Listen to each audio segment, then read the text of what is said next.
All hail Hypno Toad. He is almighty and ever-knowing.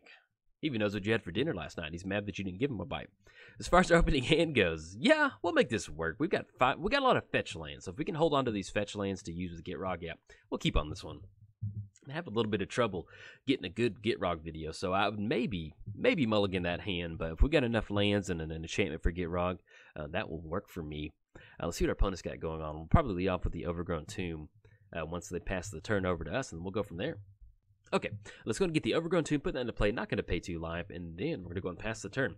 We are playing the Gitrog monster, Mr. Hypno Toad himself. That touch at the beginning of your upkeep. Sacrifice the Gitrog monster unless you sacrifice a land. You may play an additional land on each of your turns. Whenever one or more lands are put into your graveyard from anywhere, draw a card. Opponent's going to be playing against Phenax, God of Deception. Love it.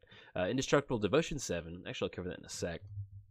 Hopefully it'll be a little bit of a longer match. I always enjoy playing Gitrog, but when you get paired against aggro, it's just not that good sometimes. Let's go and get the forest down. Let's go for Swiftfoot Boots.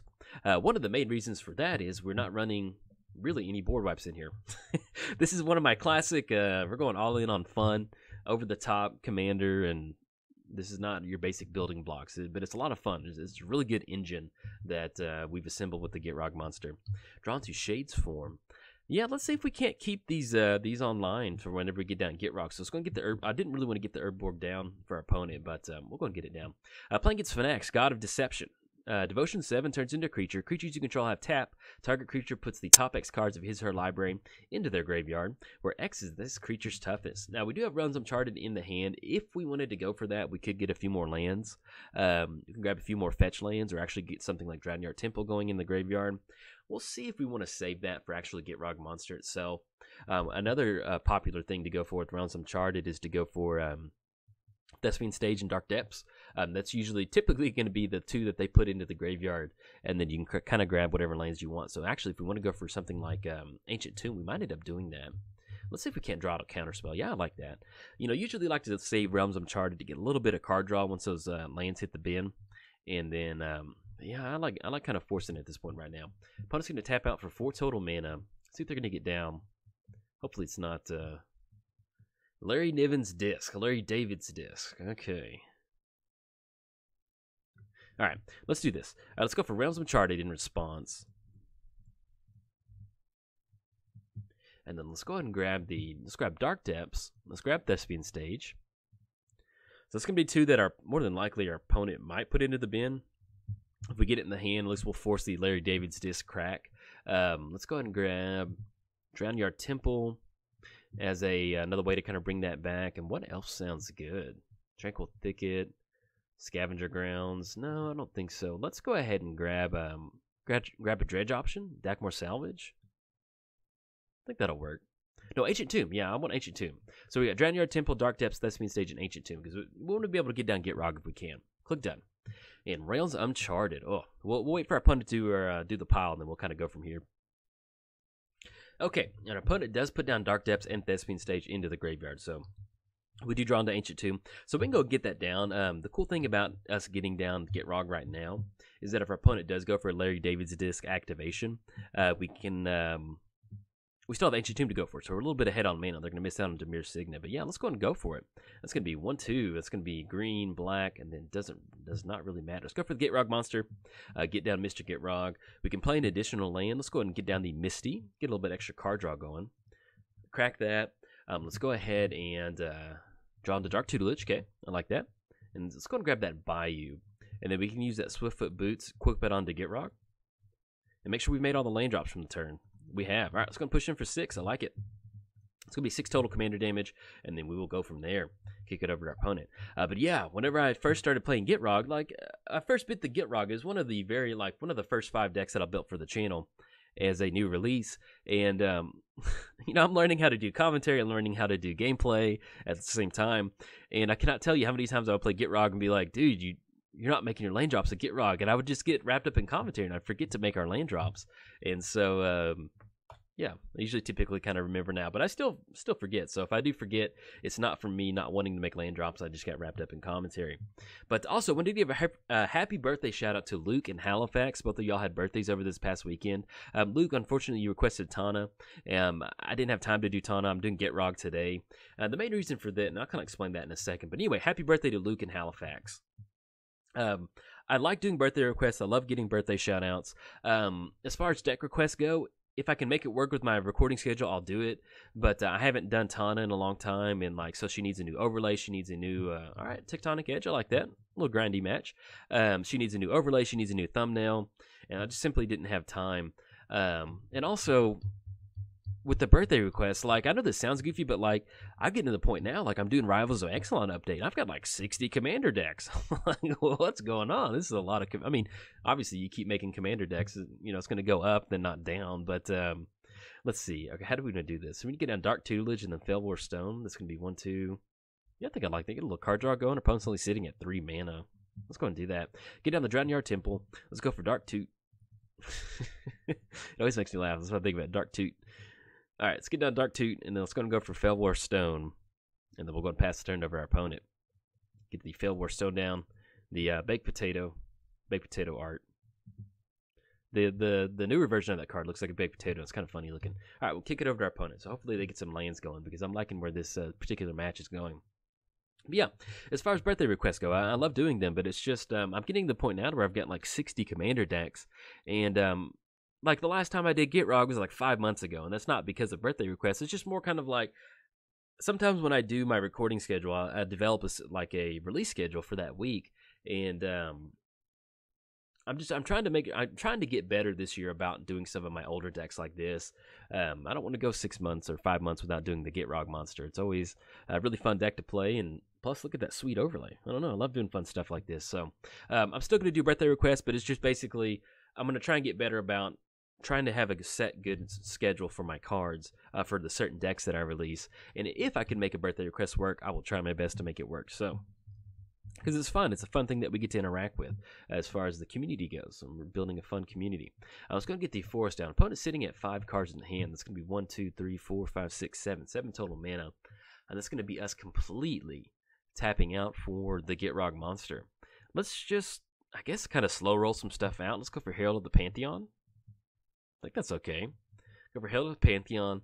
If we wanted to, we could get down the Ordeal of Nyela and get it on there, get some +1 counters on there if we wanted to go for that. But our Swiftfoot Boots did get blown up off the Larry David's disc, so we will not have that option to go for.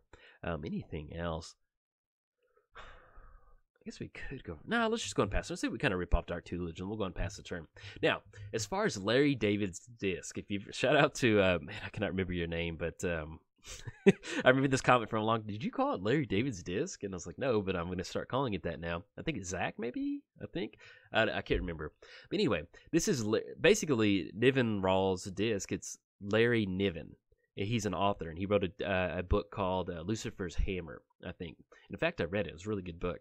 But basically, it's just Larry Niven's back, and it's just the book's about a comet that hits the Earth and kind of what happens after that. Opponent gets down Nemesis of Reason. Whenever it attacks, it puts the top 10 cards of the library into the graveyard. And that's just okay, yeah, that's just. I thought it looks like it has flying. Trial of Ambition, and then we draw into Temple of Malady. With our opponent being tapped out, I kind of like going for this. Let's go for Gitrog. Let's get down Gitrog. That's going to be 7 total mana. That's going to be, let's go black, green. We've already tapped out for green, and that's going to be 4. And let's go ahead and get down the Windswept Teeth. That way we're going to get an additional crack off this, and we can also sequence the Temple of Malady to get Scry going. I kind of like that. Let's go for the Gitrog. Draw a new lure. Okay, that's really good. It's always a lot of fun. Let's get the forest down. Oh, I meant to grab a black source to go for the Trial of Ambition. So we're not going to be able to go for that this turn.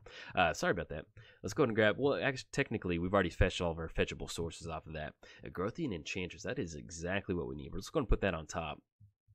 Do we going to go for our deal? Yeah, we're going to go for that. Put that on the Gitrog monster. It's going to be 1 less. And then game 1 life, put us back to 25. And then we're going to go and pass the turn. Now, as far as Growthian Enchantress, we're going to be able to get her down next turn. We'll have the Trial of Ambition to get down to kind of make our opponent sacrifice a creature. That way it's going to clear the board for us to start swinging with the Gitrog monster. Also, if things get a little bit too crazy, we do have Lure. That way we can put Lure onto the Gitrog monster in true Hypno-Toad fashion. All the creatures will be drawn into Gitrog monster. But yeah, as far as the actual Gitrog little guy down here, man, I had a lot of fun doing that. And that's kind of, I just got into this, like, it's like when you have your job and you're just kind of bored with your job and you just kind of keep doing videos. Like, I realized, like, part of my stuff was I need to go back and hit my older decks. And so it was really fun spending, about an hour getting Gitrog overlay and thumbnail updated. So I'll be seeing some more of that into the future. And in fact, we may be seeing Omnath Party Bear sometime later in the week. All right, opponent's going to get down Phenax, God of Deception. And then they will be able to mill us out for 7. But once again, we have that Growthian Enchantress on top. So we've got a pretty explosive turn next turn. We should be able to at least get down both Lure and that Vampiric Link. That's going to be a lot of card draw, too. So I am A-okay with that. And then we'll be able to negate the Dark Tutelage off of that. The Gitrog monster, let's go Dark Tutelage. Do we want to add any certain mana to our mana pool to return it back to the... add 1 colorless to our mana pool. Yeah, we'll go and sacrifice around our temple. Do you want to bring it back this one? Let's go and add on. No, let's go and do this. We'll go and sacrifice Dragonyard Temple. I thought about bringing it back, but 1, 2, 3. Yeah, it kind of cuts us a little tight on mana. I'm okay with that. We'll go and draw an additional card. And this is where we get to have some fun. Let's go. This is Hypno-Toad right here. The Journey to Eternity. Your spiritual guide through the forest. Look the toad, become the toad. All right, let's go ahead and go for Trial of Ambition. That's going to be black. Let's go and tap out on Urborg. So enters the battlefield, target opponent's going to have to sacrifice a creature. So it's going to get Nemesis off the battlefield. If our opponent wants to go for an activation in response, they definitely can go for that. But the main thing is we want to start clearing the way for Gitrog. And we're actually in an okay spot. Let's say our opponent does have something like Damnation. We do have at least Boar Umbra to go for to kind of get a little bit of extra value. Not extra value, but give that Totem Armor. Kind of make sure we keep Gitrog going. Oh, and then Frog Tongue. Hey, I tell you, there's no better feeling than getting Frog Tongue down in a Gitrog deck. I don't know, it just makes it feel even more official. All right, opponent's going to sacrifice a creature. They're going to tap black mana in response to that. Let's see if they have... I'm not really sure what they could be using for 1 black mana. I mean, maybe something like Dismember, but we're sitting at a 6/6, so... All right, opponent's going to scoop it up. I think I may end up go ahead and posting this video up just because I've had a little bit of a trouble getting a good Gitrog video today, and opponent's sitting at 6. So let's kind of go through the lines of what we're going to go through. So we have Trial of Ambition coming down. Target player sacrifices a creature. So that's going to clear the board state up for Nemesis of Reason. So we're going to be able to swing in with Gitrog. We're going to be able to get down the Boar Umbra, which is going to be +2, +3, so it makes it a 9/9. We get down the Shades Form on there. That we have another way to kind of dump some extra mana into the Gitrog monster himself. So that's another way to kind of sink that in there. And once again, with Herald of the Pantheon, once we get down the Growthian Enchantress, we're going to be able to turn all of that into card draw. So let's say we go Boar Umbra. We draw into Primal Frenzy. It's going to give it Trample. We get down the Shades Form. We draw into another card, Beast Within. That will put us online for, kind of taking maybe care of some of our opponent's lands or going from there. But yeah, I'm going to go and post this video up just because sometimes when you play Voltron online, it's a little hard to get a clean-cut video because usually, our opponent scooping is just basically them saying, hey, like, I just don't have an answer for a big Voltron creature swinging at this point right now. And especially with that Boar Umbra, they'll get it from there. But yes, if you enjoyed the Gitrog monster, like and subscribe. Thanks. Bye.